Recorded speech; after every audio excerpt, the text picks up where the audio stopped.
Bonjour et bienvenue dans notre émission hebdomadaire préparée par la rédaction française de Radio Prague International. Aujourd'hui, nous évoquerons tout d'abord la mémoire et la carrière de Josef Abrham, acteur tchèque décédé mardi 17 mai. Puis nous nous rendrons au musée Náprstek pour y visiter une exposition sur Jules Verne. Enfin, nous parlerons famille et naissance avec le festival de la grossesse, de l'accouchement et de la parentalité qui vient de commencer à Prague. Très bonne écoute.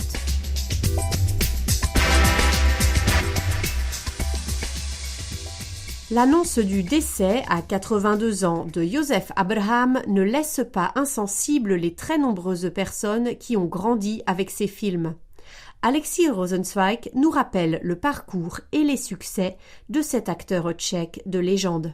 Ewald Schorm, Juraj Herz, Steven Soderbergh, Jiří Menzel, Jan Hřebejk ou encore Václav Havel, la liste de certains des noms des réalisateurs de films dans lesquels a joué Josef Abrham permet de saisir rapidement la longévité et l'étendue de sa carrière cinématographique. D'abord acteur de théâtre, Josef Abrham a commencé sa carrière à Prague, au théâtre de Vinohrady, pas très loin de la radio, pendant 3 saisons à partir de 1962, année où il tourne son premier film également, Transport du paradis, réalisé par Zbigniew Brynych d'après un roman d'Arnoš Lustig et sorti en 1963. Avant cela, Josef Abrham s'était retrouvé pour la première fois devant une caméra pour le film de fin d'études de Věra Chytilová, diplômée de la FAMU, l'école de cinéma de Prague, tandis que lui a étudié le théâtre à la DAMU. Après son service militaire, le Théâtre national, Národní divadlo, lui propose un contrat, mais il opte pour le nouveau Činoherní klub. Il y passera une 30aine d'années et y rencontrera sa future femme, Libuše Šafránková, elle aussi actrice très populaire, disparue en juin dernier. Dobrý den, já jsem inženýr Králík. Co to děláš? Jsem Králík. Ježiš, to je hrozný. Josef Abrham est rentré dans la mémoire et le cœur du grand public avec des films sortis pendant la période dite de normalisation en Tchécoslovaquie et en 1981 sort le long métrage devenu classique des classiques Vrchní prkni dont vous venez d'entendre un extrait écrit et réalisé par le duo zimmermannien formé par Ladislav Smoliak et Zdeněk Svěrák qui lui offriront un rôle dans un autre de leurs classiques, Marečku, podejte mi pero. Josef Abrham fait partie des rares acteurs populaires à ne pas avoir signé l'anti-charte imposée par le régime communiste contre la dissidence. Récipiendaire de plusieurs prix d'interprétation, il joue les pièces de son ami devenu président Václav Havel après la révolution de velours, après plusieurs succès de la période post-communiste dont Šakály léta en 1993 ou Moi qui ai servi le roi d'Angleterre en 2006, Josef Abrham interprète le rôle principal dans le premier et dernier film de Václav Havel, Sur le départ, adapté de sa dernière pièce. Le départ de cet excellent acteur a été salué ce mardi par de nombreuses personnalités du monde politique et culturel. La nouvelle de la mort de Josef Abrham m'a rendu très triste. Je me souviens de ses talents d'acteur, de nombreux rôles emblématiques, de sa grande noblesse, de son charme et de sa perspicacité. Honneur à sa mémoire, c'est ce qu'a écrit le ministre de la Culture Martin Baxa. Sa mort fait également la une des journaux en Slovaquie où l'acteur avait des origines et où il avait étudié dans sa jeunesse.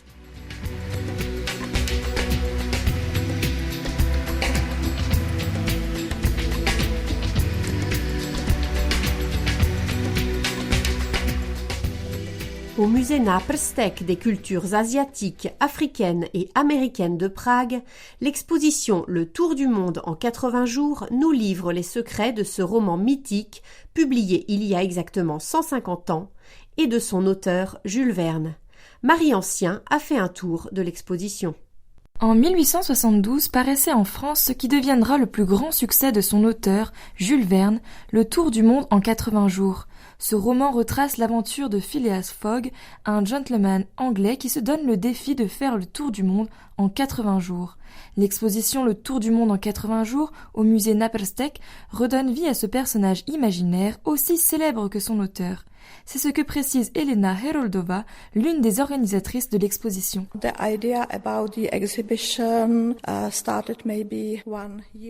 L'idée de cette exposition est apparue il y a environ 1 an et demi.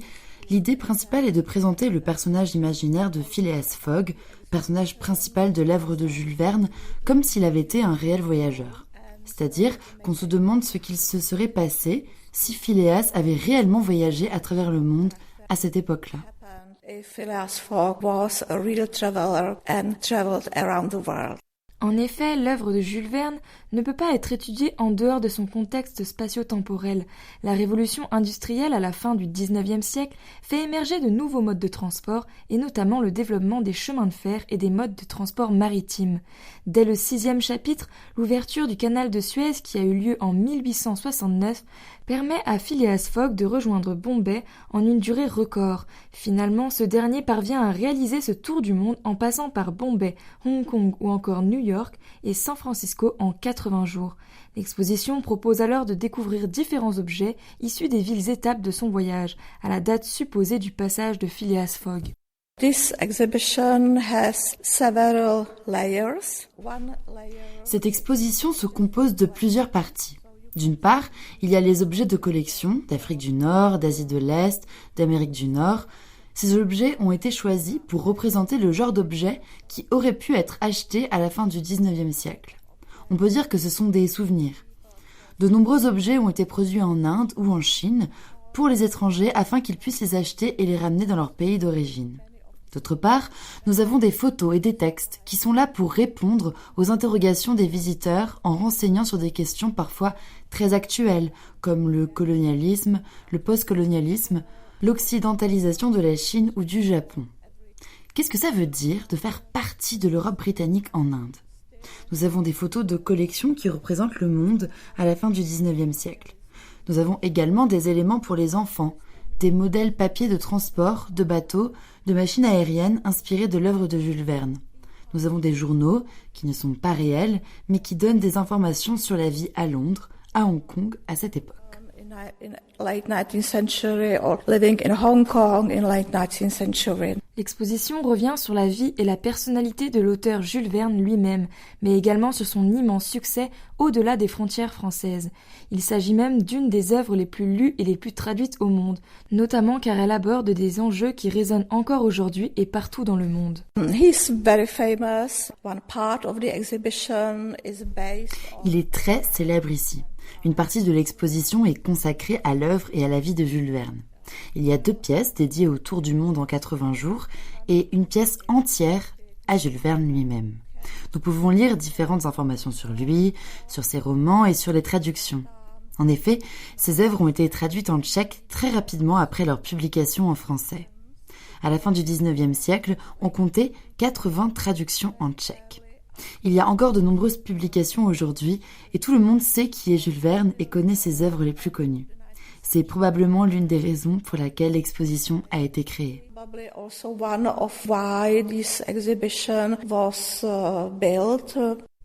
La première version traduite en tchèque du roman est publiée à Prague en 1873 grâce au travail du poète Jan Neruda. Comme en France et partout dans le monde, d'autres artistes se sont inspirés de l'œuvre de Jules Verne. Le roman a notamment fait l'objet de réinterprétations en séries, dessins animés, films d'animation ou encore peintures, comme avec Karel Zeman, dont certains dessins sont également exposés. Des sculptures sont également à voir dans cette expo. So many Czech later writers or painters or... Plusieurs auteurs, peintres, producteurs ont trouvé de l'inspiration dans l'œuvre de Jules Verne. Nous avons 2 statues du sculpteur Jaroslav Rona, inspirées de la science-fiction. Il y a également un clip vidéo et une interview du sculpteur, lors de laquelle il parle de son intérêt pour la science-fiction, mais aussi pour Jules Verne. Il prépare une nouvelle statue inspirée d'une scène célèbre de l'auteur, dans laquelle, à plus de 20 000 lieues de profondeur, le géant octopus se bat avec un plongeur.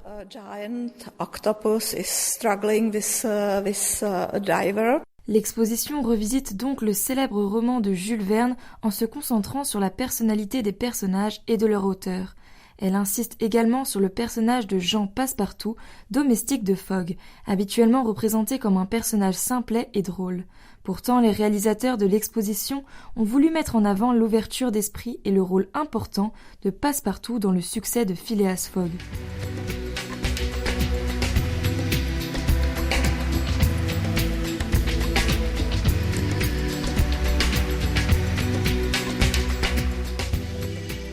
organisé pour la première fois en République tchèque en 2008 pendant la Semaine mondiale de l'accouchement respecté, le Festival de la grossesse, de l'accouchement et de la parentalité part du constat que l'accouchement s'est technicisé à outrance, avec la réalisation d'interventions qui ne sont ni saines ni sûres, et que l'accouchement n'a plus grand-chose à voir avec les recommandations de professionnels, mais que c'est plutôt un genre de routine qui prévaut. Une routine qui peut, au final, mettre en péril les femmes et les enfants.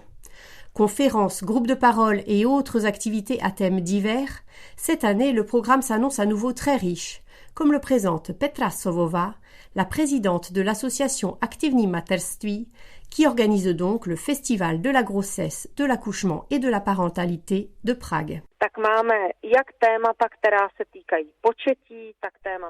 Notre festival ne porte pas que sur le thème de l'accouchement. Les thèmes de la conception et de la grossesse sont également abordés. Par ailleurs, notre programme comprend également des conférences destinées aux parents d'enfants déjà plus âgés. Nous cherchons à ouvrir des thèmes peu traités dans les médias. Cette année, par exemple, nous abordons le thème important de la vaccination des enfants. Les choix en matière de vaccination des enfants, c'est quelque chose auquel font face tous les parents à un moment ou à un autre. Un autre des thèmes traités cette année est celui de la préparation du plan de naissance, car de nombreuses femmes arrivent à la maternité sans l'avoir préparé. Et pourtant, ce document dans lequel la femme définit ses préférences et ses souhaits pour l'accouchement peut largement simplifier la situation aussi bien aux femmes qu'au personnel de santé. Nous consacrons également une partie du programme à la vie de couple, avec notamment une conférence intitulée « Comment entretenir l'amour et la passion dans une relation à long terme », ce qui est également un thème qui émerge forcément à un moment ou à un autre dans la vie des parents. Máme tady i program, který se týká partnerství. Aux parents d'enfants déjà plus âgés, nous proposons différentes conférences à propos de l'éducation. Par exemple, comment faire participer les enfants aux tâches ménagères, l'éducation dans le respect, comment faire de l'exercice et bien se bouger. Nous accordons également une attention particulière à l'allaitement, car malheureusement, même si la République tchèque avait des résultats plutôt bons en matière d'allaitement, les statistiques changent et au sortir de la maternité, de moins en moins de femmes allaitent leurs enfants. Nous estimons que cela est le résultat non seulement du peu de soutien dont bénéficie l'allaitement, mais aussi d'une publicité massive pour les préparations pour nourrissons, les biberons, etc. C'est donc également l'une des choses sur lesquelles nous essayons d'attirer l'attention dans le cadre du Festival de la grossesse, de l'accouchement et de la parentalité.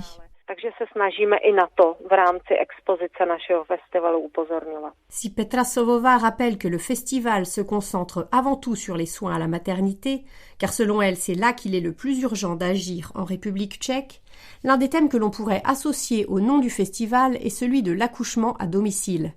Il y a une dizaine d'années, le thème avait fait les gros titres dans le pays avec l'affaire Ivana Königsmarková, la présidente de l'Union des sages-femmes qui avait été poursuivie en justice à partir de 2009 après un accouchement à domicile qui avait abouti à la mort du nouveau-né, avant d'être définitivement acquittée en 2014.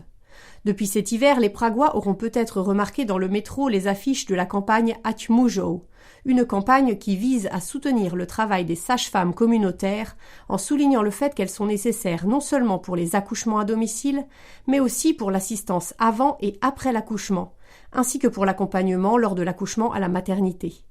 Petra Sovová fait donc le point sur la législation et la perception de l'accouchement à domicile en République tchèque. Je to tak, že ženám nemůže ten porod nikdo zakázat. En République tchèque, comme dans tout pays démocratique, j'imagine, personne ne peut interdire aux femmes d'accoucher à domicile. Ainsi, d'après nos estimations, chaque année, quelques centaines de femmes accouchent chez elles. Toutefois, les associations professionnelles refusent toujours de soutenir l'accouchement à domicile. Par conséquent, il n'y a que très peu de sages-femmes qui accompagnent à domicile. Certaines le font en cachette, d'autres le font ouvertement. Celles qui le font de façon officielle ont en général des problèmes avec les autorités. Car si l'État ne peut pas non plus interdire aux sages-femmes d'assister des femmes à domicile, il peut leur compliquer la situation.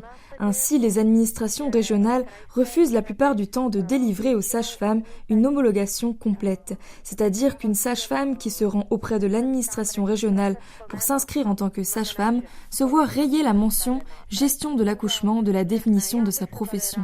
Ainsi, elle ne peut officiellement apporter une assistance qu'avant et après l'accouchement. On part donc du principe qu'elle n'est pas présente à l'accouchement. Cette situation est on ne peut plus absurde, mais nous espérons parvenir à la faire évoluer. Et c'est d'ailleurs l'objectif de la campagne Ať můžou, dont nous sommes partenaires.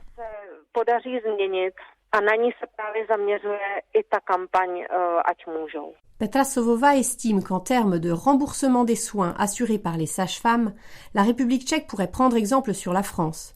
Cependant, la perception de l'accouchement à domicile y est également critique. Elle fait le point sur la situation dans les deux pays. Je pense que par certains aspects, la situation est meilleure en France. Pour d'autres, elle est meilleure en République tchèque. Ainsi, en France, un certain nombre de sages-femmes accompagnent l'accouchement à domicile. Cependant, elles font face à un problème, le coût élevé de l'assurance pour les sages-femmes proposant une assistance à domicile. Je pense que c'est une façon de mettre des bâtons dans les roues aux sages-femmes, et ce, afin de limiter les accouchements à domicile. Le montant élevé de cette assurance est motivé par l'impression que l'accouchement à domicile serait quelque chose de très dangereux et de risqué. Pourtant, les statistiques des sages-femmes en France sont tout à fait formidables. Les accouchements à domicile s'y avèrent très sûrs. A přitom zrovna statistiky porodních asistentek ve Francii jsou úplně úžasné. Néanmoins, la République tchèque pourrait prendre exemple sur la France en matière de remboursement par l'assurance maladie d'une grande partie des soins assurés par la sage-femme. Cela dit, en République tchèque, nous n'avons pas autant d'assurance santé privée. Et sur d'autres points, les soins sont largement plus remboursés en République tchèque qu'en France. Mais pour ce qui est de l'accouchement, beaucoup plus de soins en rapport avec celui-ci sont remboursés en France, et notamment les consultations avant et après l'accouchement. Et puis, en France, les femmes ont un grand avantage. Elles n'ont pas besoin de l'ordonnance d'un médecin pour avoir recours au service d'une sage-femme. Elles peuvent contacter directement une sage-femme et l'assurance maladie couvre les frais engagés.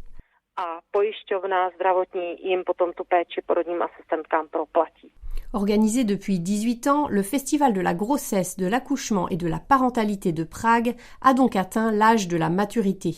Mais si elle constate des évolutions positives en matière d'obstétrique, il reste énormément de progrès à faire.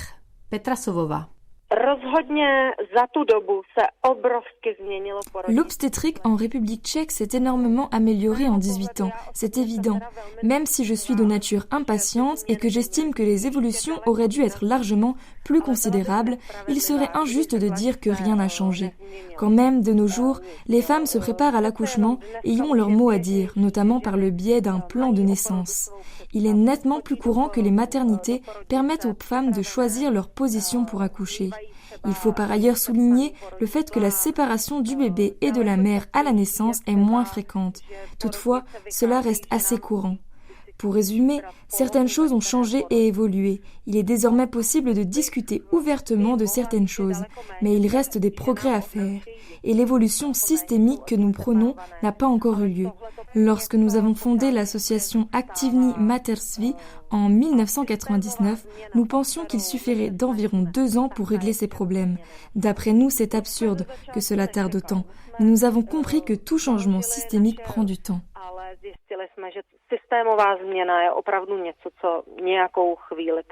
À noter que le programme du Festival de la grossesse, de l'accouchement et de la parentalité n'oublie pas les pères et futurs papas, avec un espace nommé le Terrier, dans lequel sont proposées des conférences gratuites et groupes de discussion destinés plus particulièrement aux hommes, notamment sur les thèmes de l'éducation des enfants ou de l'accouchement du point de vue du père.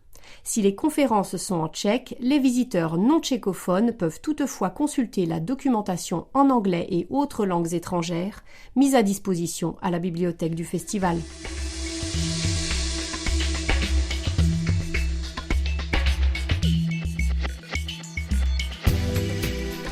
C'est la fin de cette émission hebdomadaire de Radio Prague International qu'a eu le plaisir de vous présenter Anaïs Rimbaud. D'ici la semaine prochaine, continuez à suivre l'actualité tchèque en français sur le site de Radio Prague International, français.radio.cz, ainsi que sur les réseaux sociaux. Passez une excellente semaine. Ahoj!